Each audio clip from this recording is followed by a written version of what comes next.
Ok, vamos a la Biblia, al segundo libro de Crónicas.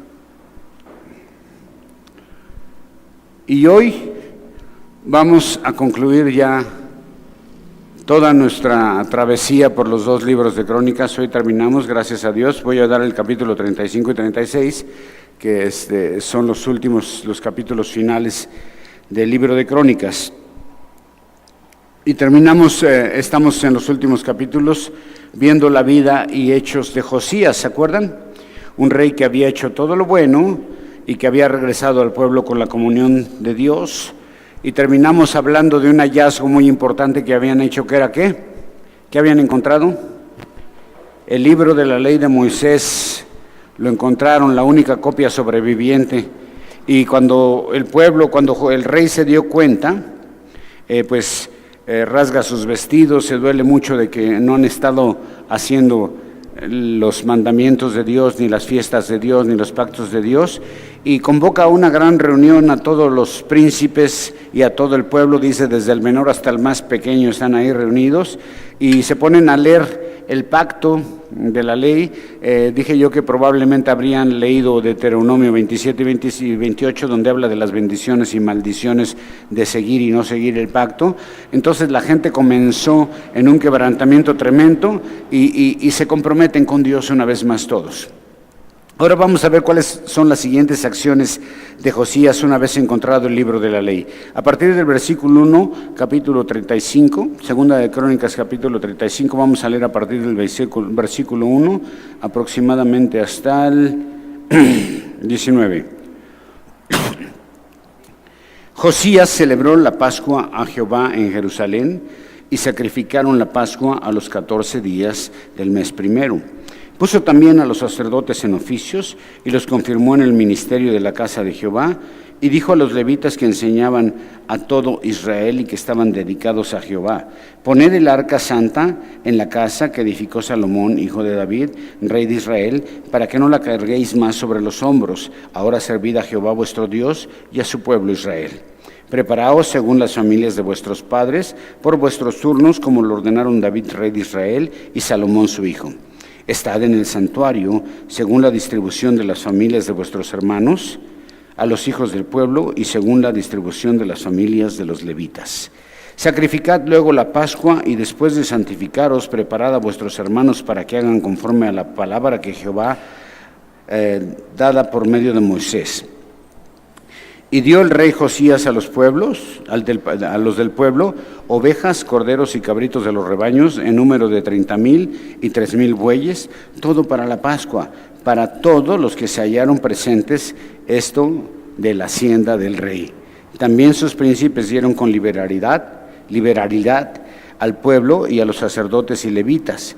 Hilcias, Zacarías, Jehiel, oficiales de la casa de Dios, dieron a los sacerdotes para celebrar la Pascua 2,600 ovejas y 300 bueyes.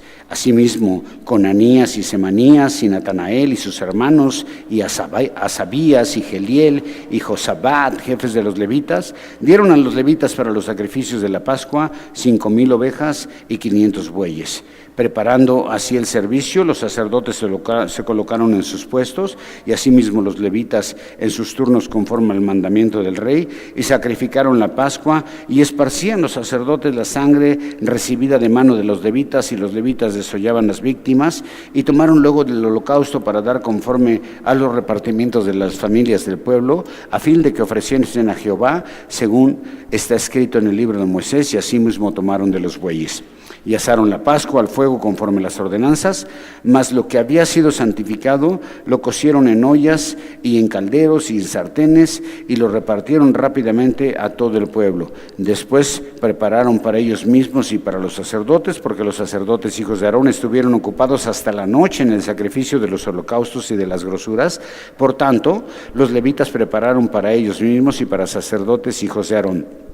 Asimismo, los cantores hijos de Asaf estaban en su puesto, conforme al mandamiento de David, de Asaf y de Hermán y de Dutum, vidente del rey, también los porteros estaban a cada puerta, y no era necesario que apartasen de su ministerio porque sus hermanos los levitas preparaban para ellos.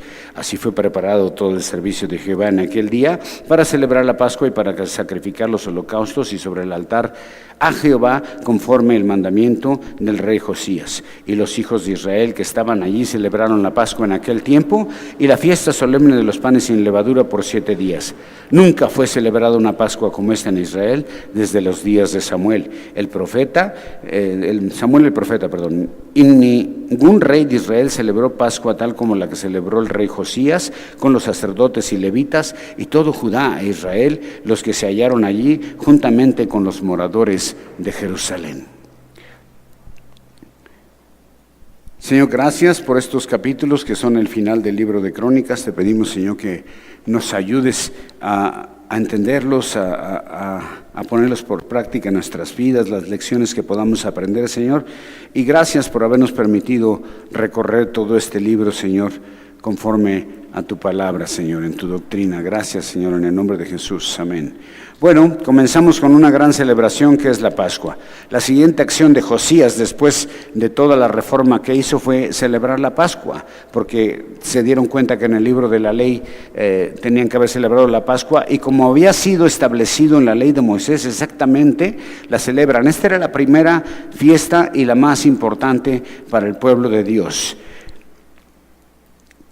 No sé cuánto tiempo tenían sin haber celebrado ya esta fiesta, pero era una fiesta importantísima para ellos.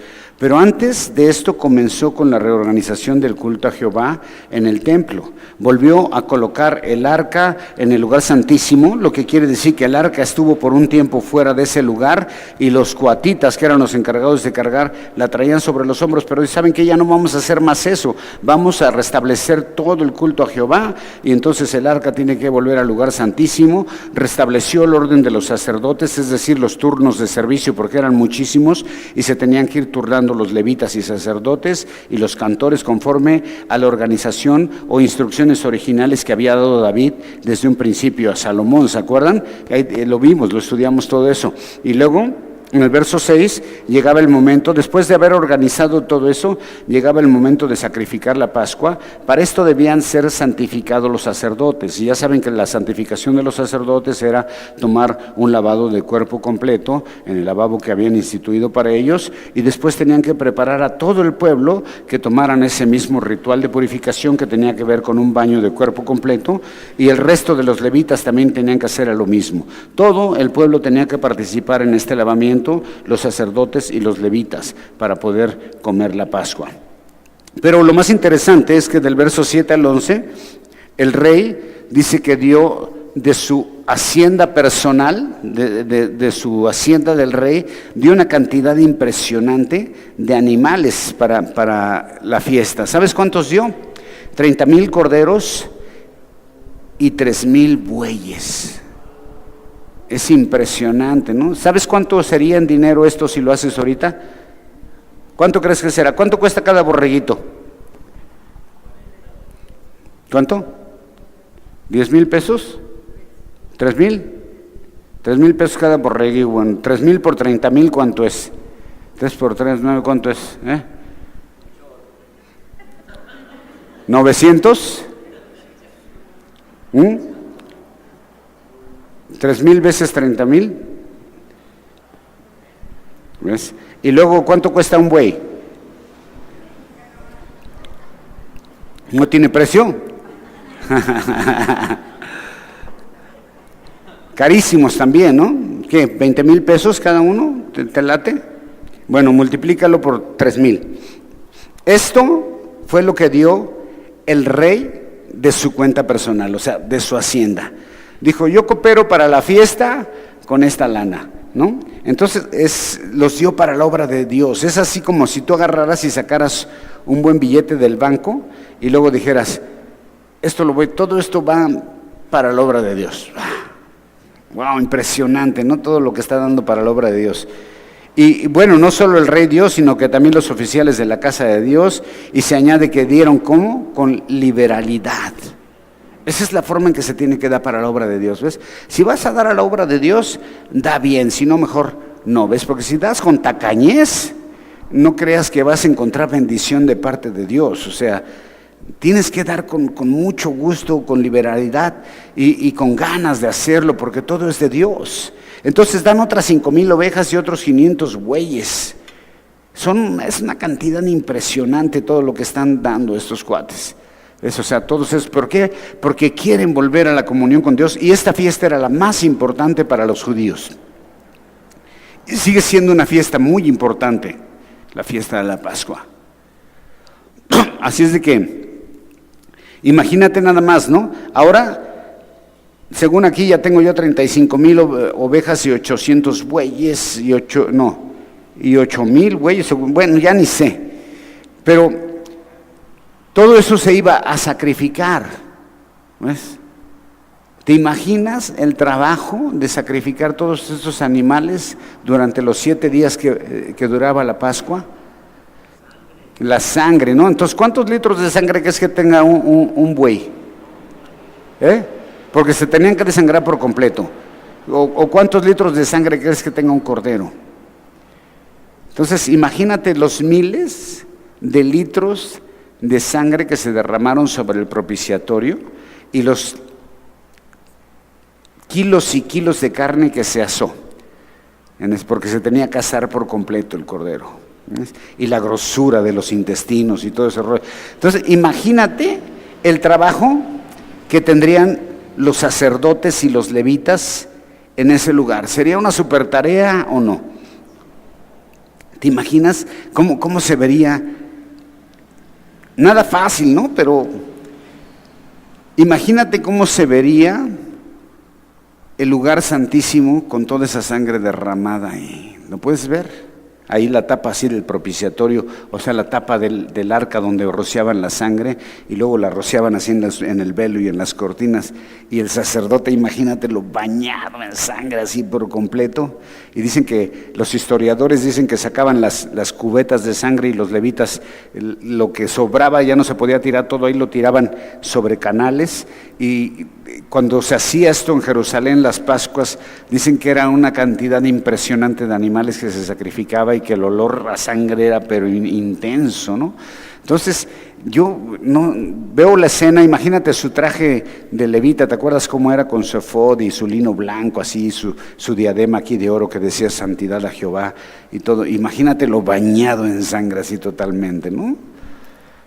La Biblia dice que Jesús un día va a regresar en un caballo, montado en un caballo, y su capa, ¿de qué color es? ¿Está teñida de qué? De rojo. Es la sangre de Cristo.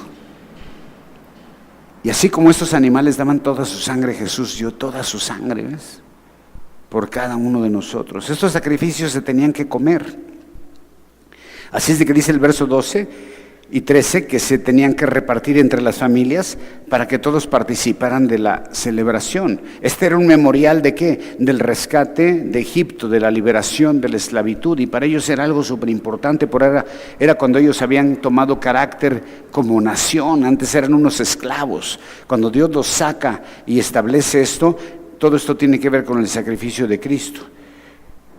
Pero todo tenía que ir asado por completo, así que imagínate la tarea de los que servían en el templo. Era dificilísimo, porque sacrificar todos esos animales, desollarlos, quitarles la piel y luego asar la carne y luego cortarla y repartirla, era algo tremendo. Una vez listo esto, tenía que comenzar la repartición entre todo el pueblo, y después, al final, lo tomaban para ellos. Después prepararon para ellos mismos y los sacerdotes. Todos estaban tan ocupados, ¿hasta qué horas? Hasta la noche, ¿ves? Estaban sirviendo a Dios y no les importaba, estaban trabajando hasta la noche sin comer, porque hasta el final prepararon para ellos. Y prepararon también lo suyo, debían participar, pero no lo iban a hacer hasta que primero terminaran con su servicio en el templo. Y entonces, una vez que el pueblo se hubiera repartido la carne, al final los servidores. ¿Ves? Y así debe ser siempre, ¿ves? Los que están sirviendo, y tienen que atender a los demás. Y al final te puedes atender tú. Pero estos hombres estuvieron ocupados desde la mañana hasta en la noche, durante 7 días, todos los días, sin parar, ministrando a Dios. La obra de Dios así es, debe ser intensa, ¿ves? O sea, no hay para perezosos y cosas así, no hay, es algo intenso, debe de ser intenso. Están muy ocupados ellos y al terminar con el pueblo, entonces todavía tenían que preparar lo suyo, porque nadie debía quedarse fuera de esta celebración y comer este sacrificio. Así que, y luego, fíjate, los levitas, los cantores, del 15 al 17, asimismo los cantores, mientras todo esto está sucediendo, toda esa sangre derramada, y me imagino que los animales lloraban, y imagínate todo eso, ¿no? Así, y la gente repartiendo y sacando la carne, y un gentío ahí, y los levitas cantando, alabando a Dios en ese mismo momento. No podían suspender su ministerio para nada, ¿ves? Porque otros levitas estaban preparando la comida de ellos, lo que ellos tenían que haber preparado, pero ellos no dejaban su ministerio sin entrar. Y lo que yo aquí veo es un gran trabajo en equipo, o sea, todos trabajando para todos, para hacer la gran celebración de Jehová, que era la Pascua. Así que todos están cooperando con todos están sirviendo y dando para la gran fiesta. Era la fiesta más importante, y con esta fiesta comenzaba el calendario de los judíos, ¿ok? Dice, para ustedes este mes va a ser el primero del año, y a los 14 días de este mes van a hacer esto, por estatuto perpetuo por todas sus generaciones. ¡Pum! Luego del 18 al 19 nos dice algo maravilloso. Dice que nunca fue celebrada una Pascua como esta en Israel desde los días de Samuel. ¡Wow! Está tremendo, porque Ezequías en capítulos anteriores también celebró una Pascua, ¿se acuerdan? Ezequías. Y se nos dice que desde los días de David y Salomón nunca se había celebrado algo así, en Ezequías. Cuando la hizo Ezequías, dicen, y cuando hizo la Pascua Ezequías, nadie había hecho una Pascua como esta desde los días de David y Salomón. Pero ahora se va mucho más atrás y dice que desde los días de Samuel no se había visto una cosa tan grande como esta en Jerusalén. Había sido la fiesta más tremenda, la más grande de todas que se había celebrado. ¿Y sabes qué? Sería la última en 70 años. Tal vez. ¡Wow! Así termina esta gran fiesta, y todos están en comunión con Dios, y todos están muy chido, y todo está perfecto. Y luego dice del 20 en adelante: después de todas estas cosas, luego de haber reparado Josías la casa de Jehová, Necao, parece Necaxa, Necao, rey de Egipto, subió para hacer guerra en Carquemis, junto al Éufrates, y salió Josías contra él. Y Necao le envió mensajeros diciendo: ¿qué tengo yo contigo, rey de Judá? Yo no vengo contra ti hoy, sino contra la casa que me hace guerra. Y Dios me ha dicho que me apresure. Deja de oponerte a Dios, quien está conmigo, no sea que Él te destruya. Mas Josías no se retiró, sino que se disfrazó para darle batalla, y no atendió a las palabras de Necao, que era de la boca de Dios, y vino a darle batalla en el campo de Megiddo, y los flecheros tiraron contra el rey Josías. Entonces dijo el rey a su siervo: quítanme de aquí, porque estoy gravemente herido. Entonces sus siervos lo sacaron de aquel carro y lo pusieron en segundo carro que tenía, y lo llevaron a Jerusalén, donde murió. Y lo sepultaron en los sepulcros de sus padres, y todo Judá y Jerusalén hicieron duelo por Josías. Y Jeremías endechó en memoria de Josías. Todos los cantores y cantoras recitaban estas lamentaciones sobre Josías hasta hoy. Y las tomaron por norma para endechar a Israel, las cuales están escritas en el libro de los lamentos. Los demás hechos de Josías y sus obras piadosas, conforme a lo que está escrito en la ley de Jehová, y sus hechos primeros y postreros, y aquí están escritos en el libro de los reyes de Israel y de Judá. Ok, hasta aquí todo está muy chido. Josías ha restablecido el culto, ha tirado los lugares de idolatría, ha hecho que el pueblo se comprometa con Dios, hay un avivamiento tremendo, celebran la Pascua más grandiosa de todos los tiempos, y cuando está en la cúspide así de su carrera, cuando está casi así que acariciando el cielo ya, Ajá. Está súper espiritual, todo mundo lo ama, el pueblo está todo con Dios, hay una comunión impresionante con Dios. Viene una prueba final. Josías ha hecho todo bien, el pueblo está muy bien con Dios, todo está en paz, hay comunión, hay prosperidad. Y cuando todo está bien, cuando el rey está en lo más alto de su carrera, aguas, fíjate aquí, él ya está así, ha sido lo máximo, ¿no? Josías, ¿no? Igual que Sedequías, ¿se acuerdan? Sedequías también fue un rey que hizo todo bien y al final la regó. Ezequías, perdón, ¿sí se acuerdan? Ezequías 15 años más y la regó. Ok, así Josías, todo está perfecto y al final de la carrera viene una prueba. Y viene de Dios. Y sale el rey de Egipto a la guerra, pero él no va contra Judá, va contra los babilonios. Pero para poder llegar a los babilonios tenía que cruzar por Israel. Y cuando Josías ve los ejércitos, dice, ahí viene este. Y Josías está en un punto donde es poderoso, donde ha ganado victorias y ha tenido muchas cosas importantes. Y dice, no, pues voy a ir sobre él, lo voy a acabar. Y él sale a atacarlo y el rey de Egipto en cuanto lo ve, le manda mensajeros. Cuando ve los ejércitos de Israel, le manda mensajeros y dice, hey, ¿sabes qué? No es con ustedes la bronca. O sea, vamos con los babilonios. Los babilonios que en algún momento eran enemigos de los judíos. Y Egipto tenía una alianza con Asiria. Y van sobre los babilonios en ese momento. Pero, ¿qué crees que hace Josías? Aunque el rey de Egipto le dice, no te metas, por favor, no te vayas a meter. Y luego todavía le dice, porque Dios me puso a mí para esto. Y me ha dicho que no te metas porque no te vaya a destruir. Pero Josías no escucha nada. No le creyó. ¿Por qué no le creyó? Porque era un rey pagano y dijo, no, pues ¿cómo va a ser que Dios le hable? ¿Por qué no me habla a mí, no? No creyó que un rey pagano le pudiera dar palabra de Dios. No atiende. Y entonces se saca un as de la manga él y hace algo de su cosecha. Algo que es bastante tonto. O sea, si alguien me dice, ahí muere, no quiero pelear contigo, pues está bien, ¿no? No es contigo la bronca, es con el marquito. No, pues agárrate al marquito, pues a mí qué, ¿verdad? Pero ahí va y se disfraza. Y se disfraza, ¿y crees que si te disfrazas puedes engañar a Dios? Que Dios diga, sí, Josías ya no está. Él no tenía el pelo blanco. ¡Ah!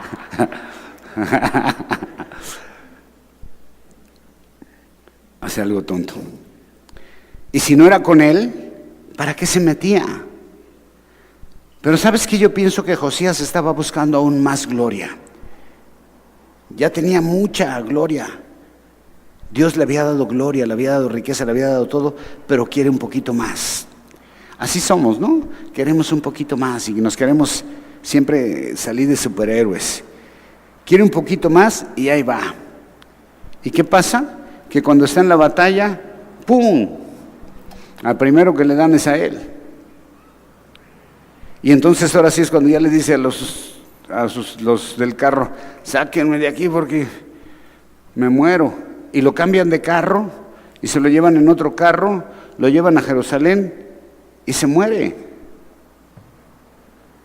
Claro, lo entierran con honores y demás, y hay mucho lamento. Jeremías escribe unas lamentaciones y están, si lees Jeremías, hay una parte de Jeremías que está, de lamentaciones, del libro de lamentaciones de Jeremías, que está relacionado con estos hechos. Pero así acabó su vida. ¿Todo por qué? Porque no quiso escuchar, porque quiso buscar un poquito más de gloria y porque se metió en algo que no le importaba. Eso es muy común. Eso es muy común, meterte en algo que no te importa. ¿O no? A veces alguien por ahí se anda peleando y llegas tú y ¿qué? No, a ver, pum, pasa, también te dan. O te andas metiendo en vidas ajenas, en problemas ajenos, en cosas que ni te tienes que meter. O en problemas que no son para ti y les podrías haber sacado la vuelta, pero te metes en el problema tú solito. Entonces, ¿cuál es la lección que encontramos aquí? Bueno, pues hay muchas, ¿no? El trabajo en equipo, el trabajo arduo que se encuentra en la obra de Dios, el dar a Dios con liberalidad. Pero la más importante lección es escucha siempre con atención la palabra de Dios. Dios te puede hablar de 1000 formas. Bueno, en la Biblia a uno le habló por medio de un burro, ¿no? ¿Sí se acuerdan? Bueno, pues aquí le está hablando por medio de otro burro, pero bueno, hagan caso, hermanos. Sí, la diferencia es de 2 patas, burro de 2 patas, pero hagan caso, hermano, porque Dios te está hablando constantemente, ¿ves? Dios te puede hablar a través de una persona, aunque ni creyente sea, ¿ves? Y tú sabes cuando Dios te está hablando, cuando Dios te está confrontando. Entonces, por favor, siempre escucha con atención la palabra de Dios y obedécela. Y la segunda cosa más importante que encontramos aquí al final es: no te metas en lo que no te importa. Si no es contigo, no te metas. ¿Ok? Y te vas a evitar muchas broncas. Te vas a evitar muchas broncas. Luego el capítulo 36, acompáñame, verso 1. Entonces el pueblo de la tierra tomó a Joacás, hijo de Josías, y lo hizo rey en su lugar de su padre en Jerusalén. De 23 años era Joacás cuando comenzó a reinar, y 3 meses reinó en Jerusalén. ¿Cuánto? 3 meses. Y el rey de Egipto lo quitó de Jerusalén. ¿Por qué? Pues porque el rey de Egipto lo quitó en 3 meses. Y condenó la tierra a pagar 100 talentos de plata y 1 de oro. Y estableció el rey de Egipto a Eliaquín, hermano de Joacás, por rey sobre Judá y Jerusalén, y le mudó el nombre de Joacín, y a Joacás su hermano tomó Necao y lo llevó a Egipto. ¿Okay? Y el rey, perdón. Hasta ahí vamos a leer. Ok, ¿qué pasó aquí? El rey Josías, que era el que estaba haciendo todo bien, murió por hacer una desobediencia de alguna manera a Dios, por no escuchar la palabra de Dios. Y obvio, el que seguiría en el reinado tendría que ser uno de sus hijos. Su hijo solamente reinó 3 meses, quizá uno de los reinados más cortos, a causa pues de que el rey de Egipto, al matar a Josías, se enseñoreó ya de ellos. Y entonces, como ya no está Josías, entonces el rey de Egipto, aunque no iba tras ellos, ahora sí va tras ellos y los hace tributarios, les cobra un tributo altísimo y quita a este rey, y pone al hermano, y le pone Eliaquín y lo pone a reinar ya bajo sus órdenes. Este rey Eliaquim, aunque es de la línea de David, ya no está dirigido por los sacerdotes ni por Dios, ya está redirigido por un rey pagano. Y no solo esto, sino que le cambia el nombre. Y este nombre, ¿sabes qué es lo que significa? Era como costumbre cambiar el nombre. ¿Alguien se acuerdan a Daniel y a ellos les cambiaron el nombre, no? El cambiar el nombre de alguien era como decir, porque los nombres judíos casi siempre, por ejemplo, este nombre decía Dios establece, ¿okay?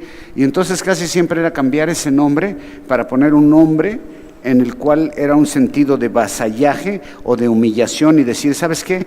Ahora yo soy tu padre, tú ya no te llamas así, ¿no? Ahora te vas a llamar como yo te diga, ¡pum! Y era una forma de humillar y de decir, tú estás bajo mis órdenes, tú eres mi vasallo.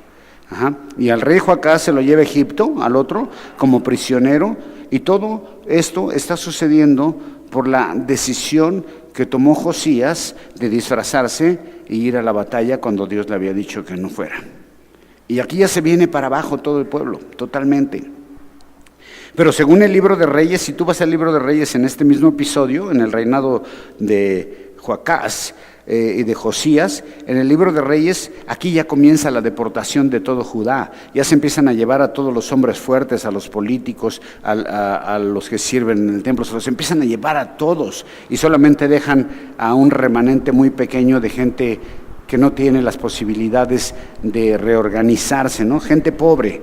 Y luego del 5 en adelante dice, cuando comenzó a reinar Joacín, era de 28 años y reinó 11 años en Jerusalén e hizo lo malo delante de Jehová su Dios. Y subió contra él Nabucodonosor, rey de Babilonia, y lo llevó a Babilonia atado con cadenas, y también llevó a Nabucodonosor a Babilonia de los utensilios de la casa de Jehová y los puso en el templo de Babilonia. Los demás hechos de Joacín y las abominaciones que hizo y lo que en él se halló, está escrita en el libro de los reyes de Israel y de Judá, y reinó en su lugar Joaquín, su hijo. De 8 años era Joaquín cuando comenzó a reinar, y reinó también, ¿cuánto? 3 meses y 10 días en Jerusalén, e hizo lo malo ante los ojos de Jehová. A la vuelta de 1 año, el rey Nabucodonosor envió y lo hizo llevar a Babilonia juntamente con los objetos preciosos de la casa de Jehová, y constituyó a Sedequías, su hermano, por el rey de Judá y de Jerusalén. Bueno, pues otra vez lo mismo, el pueblo vuelve a la idolatría, un rey controlado ya por una nación pagana, se inclina a lo malo, pues qué más se podía esperar si estaba ya controlado por un rey pagano, y luego llegan los babilonios y se lo llevan cautivos a Babilonia y comienzan a saquear el templo de Dios, y obvio este rey se muere en Babilonia, y en su lugar dejan ahora otro rey llamado Joaquín, que es un niño de 8 años, y solamente reinó 3 meses y 10 días. ¿Qué se podía esperar de un rey de 8 años frente a una nación y que solo reinó 3 meses, que en realidad estaba ya bajo los babilonios? Y después ya Nabucodonosor va sobre de ellos en 1 año, llega y ¡fum! Y ya les da durísimo, ¿ves? Empieza a derribar ya todo lo que quedaba, y luego dice el 11, de 21 años era Sedequías cuando comenzó a reinar, y 11 años reinó en Jerusalén, e hizo lo malo ante los ojos de Jehová su Dios, y no se humilló delante del profeta Jeremías que le hablaba de parte de Jehová. Se rebeló a sí mismo contra Nabucodonosor, al cual había jurado por Dios, y endureció su cerviz y obstinó su corazón para no volverse a Jehová, el Dios de Israel. Y también todos los principales sacerdotes y el pueblo aumentaron la iniquidad, siguiendo las abominaciones de las naciones y contaminando la casa de Jehová, la cual había santificado en Jerusalén. Y Jehová, el Dios de sus padres, envió constantemente palabra a ellos por medio de sus mensajeros, porque tenía misericordia de su pueblo y de su habitación. Mas ellos no hacían escarnio de los mensajes de Dios y menospreciaban sus palabras, burlándose de sus profetas, hasta que subió la ira de Jehová contra su pueblo. Y luego dice que, y ya no hubo remedio.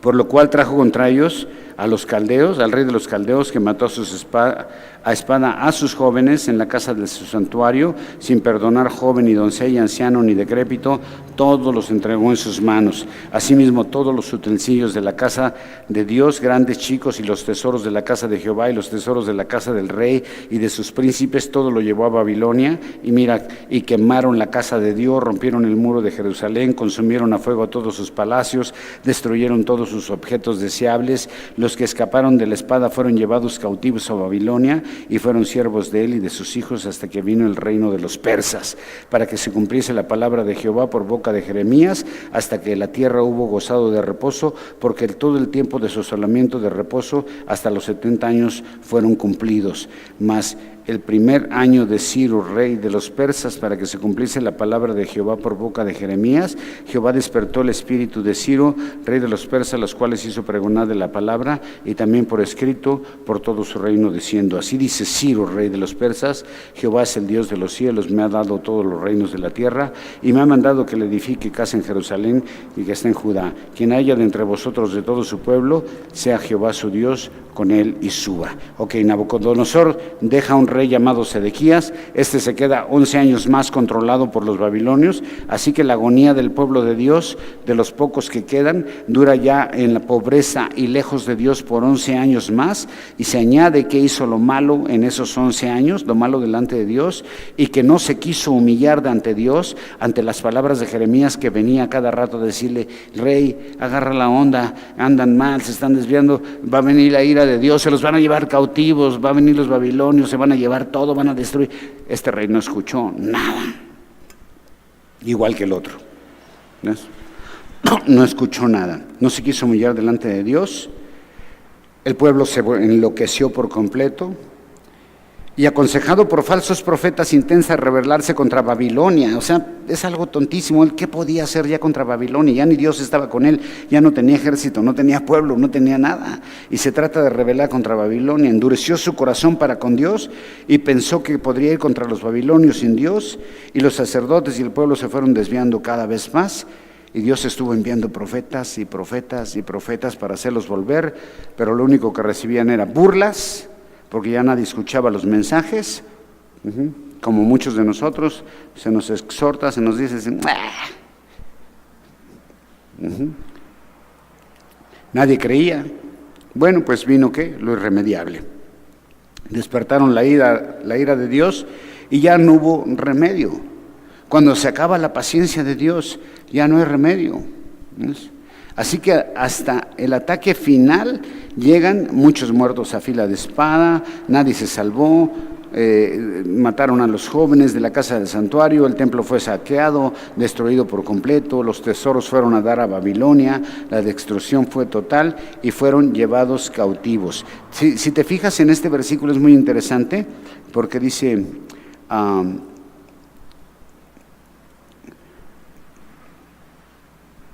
en donde dice que una de las cosas por las que las mató fue porque la tierra no tuvo reposo, que iban a volver hasta que la tierra tuviera reposo. ¿Sí? Porque por aquí está, para que se cumpliese por Jeremías hasta que la tierra hubo gozado de reposo, porque todo el tiempo de su asolamiento reposó hasta que los 70 años que fueron cumplidos. ¿Ok? ¿Qué quiere decir ahí? ¿Se acuerdan que Dios les había dicho que cada 7 años tenían que dejar reposar la tierra? Estos no lo hicieron. Entonces Dios les dijo, ¿sabes qué? Me deben, son 70 años que me deben. Me deben 70 años de reposo. Y como no lo quisieron hacer, ahora se los voy a cobrar de contado. Se me van 70 años a Babilonia. ¿Ok? Entonces Dios les había dado la oportunidad de que cada 7 años le dieran un año de reposo a la tierra, pero dice, no, ahora vamos a esperar 70 años hasta que la tierra tenga reposo. ¿Ves? Porque me los deben, dice Dios. Me deben 70 años. ¡Wow! ¿Cuánto le deberemos a Dios, hermano? ¿Tú cómo, se los quieres pagar en abonos o de contado? Porque aquí está de contado todo, órale. 70 años de jalón. ¡Wow! ¿Ves? Se fueron desviando, no escucharon nada. Ya no hubo remedio. Cuando se acaba la paciencia de Dios ya no hay remedio. Todo quedó destruido, los tesoros se los robaron, fueron llevados cautivos a Babilonia por 70 años hasta que el imperio persa, hasta que la tierra tomara reposo, que era el tiempo que le debían a Dios estos. ¿Ves? Entonces, hasta que la tierra tomara reposo y hasta que los persas tomaran el dominio de todas las naciones. Y cuando hubo eso, Dios despierta el espíritu del rey Ciro, y estos últimos 2 versículos son los primeros versículos del libro de Esdras. Para entonces aquí, para que se cumpliese la palabra de Dios 70 años después, el espíritu de Ciro, rey de los persas, el cual hizo pregonar. ¿Sí? El rey, y si tú comienzas a ver el libro de Esdras, que es el que sigue, comienza con estos mismos versículos, en donde ya Ciro está gobernando sobre todas las naciones, y Dios le pone en su espíritu, en su corazón, decir, ¿sabes qué? Estos que estaban ahí cautivos en Babilonia, Dios me ha entregado todos los reinos, por causa de ellos, de la rebeldía de ellos, fueron entregados a cautividad. Y dice, pero Dios me ha dicho que es el tiempo de regresar. Y los regresa, ¿ves? Y luego si lees Daniel también está leyendo las Escrituras y de repente se da cuenta que ya son los 70 años de la cautividad. O sea, maravilloso todo esto, ¿no? Y empiezan a regresar y va a haber un segundo templo, que ya no es el de Salomón, ya es el de Esdras y Nehemías, que no es tan glorioso como el de Salomón. Y bueno, y eso es el templo que se queda hasta los tiempos de Jesús. Que va teniendo algunas modificaciones y todo, y luego llega el general Titus en el año 70 y destruye ese templo del cual ya no queda nada. Pero todo esto fue por desobediencia a Dios, por soberbia, por no escuchar la voz de Dios, por no atender a sus profetas, por buscar gloria personal, porque una vez que ya estás tocando el cielo, ¿verdad? De repente dices, un poquito más, y comenzamos a cometer errores. ¿Ves? Nadie puede tocar la gloria de Dios. Entonces creo que tiene unas lecciones muy importantes y hemos acabado nuestros 2 libros completitos de crónicas, capítulo por capítulo, línea por línea. ¿Ok? Entonces, Dios me los bendiga, dale un aplauso bien fuerte al Señor y nos vemos la próxima semana. Domingo.